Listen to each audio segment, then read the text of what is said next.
Bismillahirrahmanirrahim. Assalamualaikum warahmatullahi wabarakatuh. Kami dari kelompok 6 PBL Pelayanan Kefarmasian akan menyampaikan pelayanan kefarmasian yang akan kami lakukan terhadap suatu kasus. Adapun kelompok kami terdiri dari 5 orang, yaitu Humda Fauzia, Hisani Ramadanti, Kotrun Nada Kuroto Ain, Naila Mafaza, dan El Tayyib Khalafallah El Tayyib Muhammad. Adapun kasus yang kami terima, yaitu terdapat seorang ibu yang datang ke apotek ingin membalikan obat anaknya dengan keluhan demam, pilek, dan susah menelan sudah berlangsung selama 2 hari, sehingga si anak susah makan. Adapun obat yang tersedia di apotek kami, yaitu ada amoxicillin tablet, amoxicillin sirup, cefadroxil, ibuprofen, paracetamol, paratusin, demokolin, yakulsin sirup, dan sanmol sirup, kafipel tablet, dan kurkuma sirup. SOAP yang kami lakukan, yaitu untuk subjeknya, yaitu seorang anak dengan keluhan demam, pilek, dan susah menelan. Adapun informasi yang perlu digali dari pasien, yaitu nama pasien, alamat pasien, nomor telepon, umur pasien, berat badan, dan riwayat alergi obat, serta riwayat penggunaan obat untuk mengatasi gejala yang sedang dialami. Untuk objeknya, pasien tidak memiliki data laboratorium apapun karena pasien belum melakukan pemeriksaan fisik secara lanjut. Sedangkan untuk asesmennya, pasien anak menderita common cold atau pilek, tenggorokan sakit atau susah menelan karena kemungkinan gejala batuk. Adapun plan yang kami lakukan, pertama, tujuan terapinya untuk meningkatkan kualitas hidup pasien, meringankan gejala flu seperti demam, sakit kepala, dan hidung tersumbat. Sedangkan untuk sasaran terapinya, untuk meringankan gejala cairan nasal dan sumbatan nasal, kemudian mencegah pembentukan prostaglandin dengan cara menghambat enzim siklooksigenase. Untuk terapi, kami menyarankan 2 terapi, yaitu terapi non-farmakologi dan terapi farmakologi. Adapun terapi non-farmakologinya yaitu memenuhi asupan cairan dengan banyak minum air, kemudian istirahat yang cukup, makan makanan yang bergizi dan mengandung vitamin, mandi dengan air hangat dan berkumur dengan air garam, serta minum air hangat dengan madu untuk meredakan sakit tenggorokan dan hidung tersumbat jika perlu. Sedangkan untuk terapi farmakologi, berdasarkan obat yang ada di apotek, kami merencanakan untuk memberi dekolsin sirup dengan dosis 3 kali sehari, 1 sendok teh 5 mili sesudah makan untuk meredakan flu dan menurunkan demam pasien. Dan kurkuma sirup 1 kali sehari, 1 sendok teh sesudah makan untuk suplemen makan dan meningkatkan daya tahan tubuh pasien. Adapun patofisiologi demam dan pilek akan dijelaskan oleh teman kami. Selanjutnya yaitu patofisiologi demam, adanya peningkatan suhu tubuh yang berhubung langsung dengan tingkat sitokin pirogen yang diproduksi untuk mengatasi berbagai rangsang. Sebagai respon terhadap rangsangan pirogenik, maka monosit, makrofag, dan sel Kupffer mengeluarkan sitokin yang berperan sebagai pirogen endogen yang bekerja pada pusat termoregulasi hipotalamus. Sebagai respon terhadap sitokin tersebut, maka terjadi sintesis prostaglandin, terutama prostaglandin E2, melalui metabolisme asam arakidonat jalur siklooksigenase 2 dan menimbulkan peningkatan suhu tubuh. Ini gambaran dari fisiologi demam. Lalu fisiologi flu. Flu atau common cold yang disebabkan oleh rhinovirus mengiritasi epitelium nasal. Makrofag akan mencetuskan produksi sitokin yang apabila berkombinasi dengan mediator akan menimbulkan gejala-gejala. Mediator bradikinin berperan utama menyebabkan simptom lokal seperti radang tenggorokan dan iritasi nasal. Flu sendiri merupakan suatu penyakit yang self-limiting, di mana bila tidak terjadi komplikasi dengan penyakit lain, maka setelah 4-7 hari penyakit akan sembuh sendirinya. Daya tahan tubuh seseorang akan sangat berpengaruh terhadap berat ringannya penyakit tersebut. Daya tahan tubuh dipengaruhi oleh pola hidup seseorang. Ini gambaran flu, humoral immune response yang sudah terinfeksi virus influenza yang di sebelah kiri ini. Terus yang di sebelah kanan ini yaitu respons seluler yang dimulai dengan presentasi antigen melalui molekul MHC1 dan 2 oleh sel dendritik yang kemudian mengarah pada aktivitas proliferasi dan diferensiasi sel T spesifik antigen. Sel-sel ini mendapatkan fungsi sel efektor untuk membuat secara langsung melepaskan sitokin atau menengahi sitotoksisitas setelah mengenal antigen. Yang tidak ditunjukkan adalah pembentukan respons imun, memori seluler, dan berbagai bentuk imunitas bawaan yang dipicu oleh influenza. Yang selanjutnya ada etiologi. Etiologi demam, menurut Febri dan Mahendra, yaitu ada 3, demam infeksi, non-infeksi, dan fisiologi. Demam infeksi, yaitu disebabkan oleh infeksi virus, cacar, campak, demam berdarah, dan infeksi bakteri, seperti demam tifoid dan faringitis. Demam non-infeksi yaitu karena kanker, tumor, atau adanya penyakit autoimun, penyakit yang disebabkan sistem imun tubuh itu sendiri. Lalu yang terakhir ada demam fisiologis karena kekurangan cairan, dehidrasi, suhu udara terlalu panas, dan kelelahan setelah bermain di siang hari. Yang selanjutnya, etiologi flu. Flu ini dimulai dari infeksi virus. Virus menyerang hidung, sinus, atau tenggorokan. Sebagian besar, 90%, disebabkan oleh virus, saluran pernapasan, umumnya rinovirus. Lalu terjadi infeksi bakteri, kemudian alergi terpapar zat yang memicu alergi seperti debu atau bulu binatang. Kemudian yang terjadi yaitu efek samping obat-obatan dan paparan udara dingin atau kering. Kondisi ini bisa mengubah keseimbangan cairan di dalam saluran hidung. Kemudian permasalahan kasus akan dijelaskan oleh Krisandi.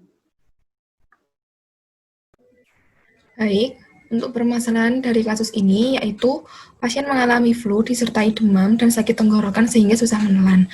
Namun, dari kasus tersebut belum diketahui umur dan berat badan pasien, belum diketahui riwayat pengobatan pasien, belum diketahui apakah pasien alergi terhadap suatu obat, belum diketahui secara pasti penyebab pasien sulit menelan makanan, dan belum diketahui secara jelas aktivitas pasien sebelum sakit.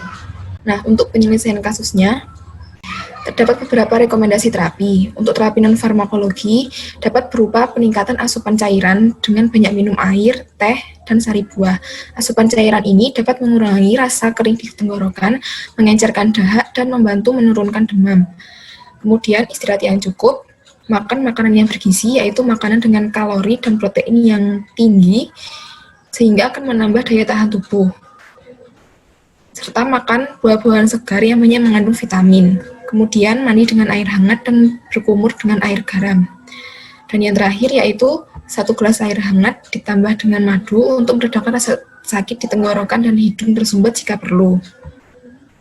Untuk terapi farmakologinya dapat diberikan dekolosin sirup 3 kali sehari 1 sendok teh atau sebanyak 5 ml sesudah makan untuk meredakan flu dan menurunkan demam. Serta bisa ditambah dengan kurkuma sirup 1 kali sehari 1 sendok teh sesudah makan yang berguna sebagai suplemen makanan dan meningkatkan daya tahan tubuh pasien. Alasan pemilihan obat ini yaitu dari dekolosin sirup sendiri mengandung paracetamol, pseudoephedrine HCl, chlorpheniramine maleat, dextromethorphan, dan guaifenesin.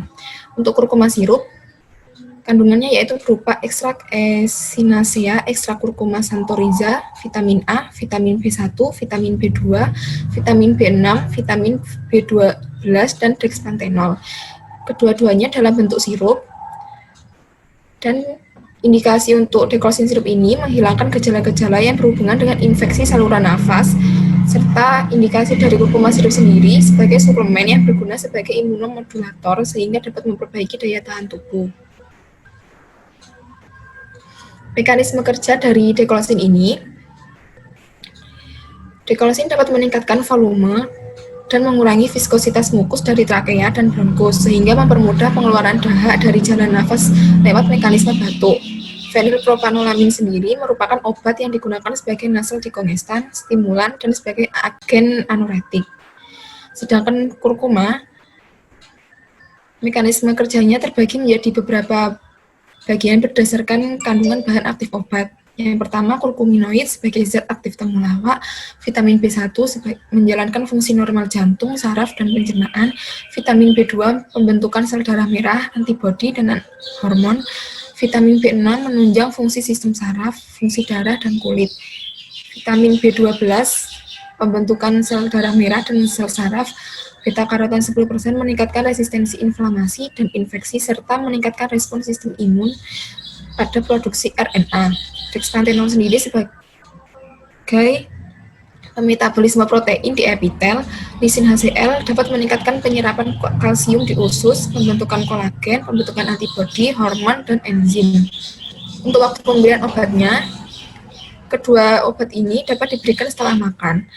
Untuk dekolsin sirup sendiri berkontraindikasi pada pasien hipertiroid, hipertensi, penyakit jantung, dan nefropati.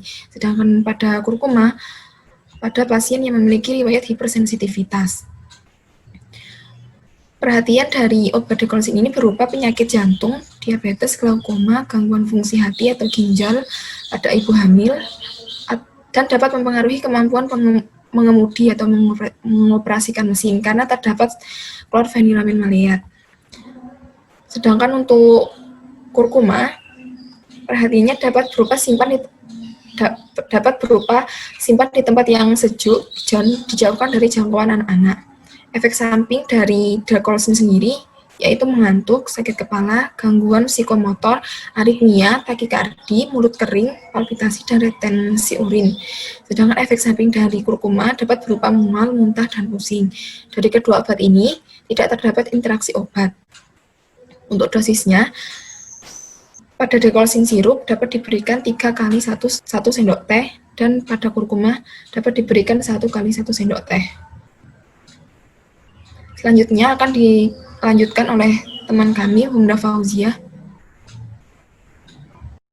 Baik, selanjutnya adalah penggalian informasi dan KIE.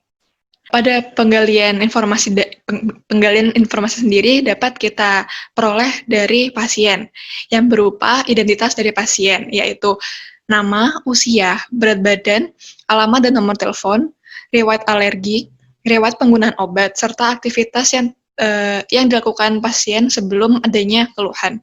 Dan bila memungkinkan, dapat juga ditanyakan mengenai data laboratorium ataupun hasil pemeriksaan fisik lainnya. Dan selanjutnya adalah KIE. Kami memberikan 2 KIE, yaitu untuk obat dekolsin sirup dan kurkuma. Yang pertama adalah KIE mengenai dekolsin sirup. Untuk dekolsin sirup sendiri memiliki kegunaan obat, yaitu untuk menghilangkan gejala-gejala yang berhubungan dengan infeksi saluran nafas, seperti demam, pilek, ataupun susah menelan. Selanjutnya, untuk aturan pakainya, yaitu 3 kali sehari 1 sendok teh. Untuk waktu minum obat dari dekolsin sirup ini, yaitu setelah makan. Cara dipakainya yaitu diminum. Untuk durasi penggunaan obat ini, yaitu 3 hari. Nah, jika 3 hari jika perlu, maksudnya jika dirasa pasien itu sudah tidak mengalami gejala seperti yang disebutkan di awal, berarti tidak perlu untuk mengkonsumsi dekolsin sirup ini. Dan dekolsin sirup ini memiliki efek samping, yaitu mengantuk, sakit kepala, gangguan psikomotor, aritmia, takikardi, mulut kering, palpitasi, serta retensi urin.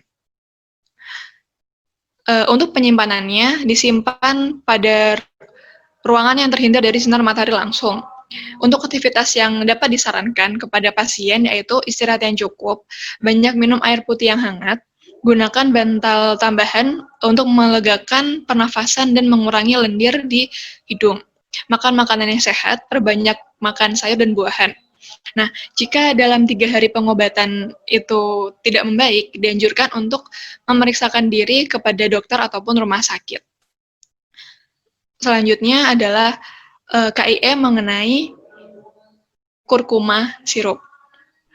kurkuma sirup ini memiliki kegunaan obat, yaitu untuk menambah nafsu makan dan memperbaiki daya tahan tubuh. Untuk aturan pakainya, yaitu cukup 1 kali sehari 1 sendok teh dengan cara diminum. Dengan waktu minumnya yaitu setelah makan. Untuk durasi penggunaan obat ini tidak ditentukan karena kurkuma memiliki indikasi untuk memperbaiki daya tahan tubuh dan tidak memiliki efek samping yang mengkhawatirkan. Jadi tidak apa-apa untuk dikonsumsi jangka panjang asalkan dengan dosis yang pas, yaitu 1 kali sehari. Karena memiliki efek samping sendiri itu jarang ditemukan, yaitu mual, muntah, dan pusing. Dan untuk penyimpanannya sama seperti dekolsin sirup, yaitu disimpan di suhu ruangan yang terhindar dari sinar matahari langsung. Dan untuk aktivitas yang disarankan juga sama dengan dekolsin sirup yang tadi, yaitu istirahat yang cukup, banyak minum air putih, gunakan bantal tambahan, makan makanan yang sehat dan bergizi, dan jika dalam 3 hari penggunaan tidak kunjung membaik, dianjurkan untuk memeriksakan diri ke dokter ataupun rumah sakit.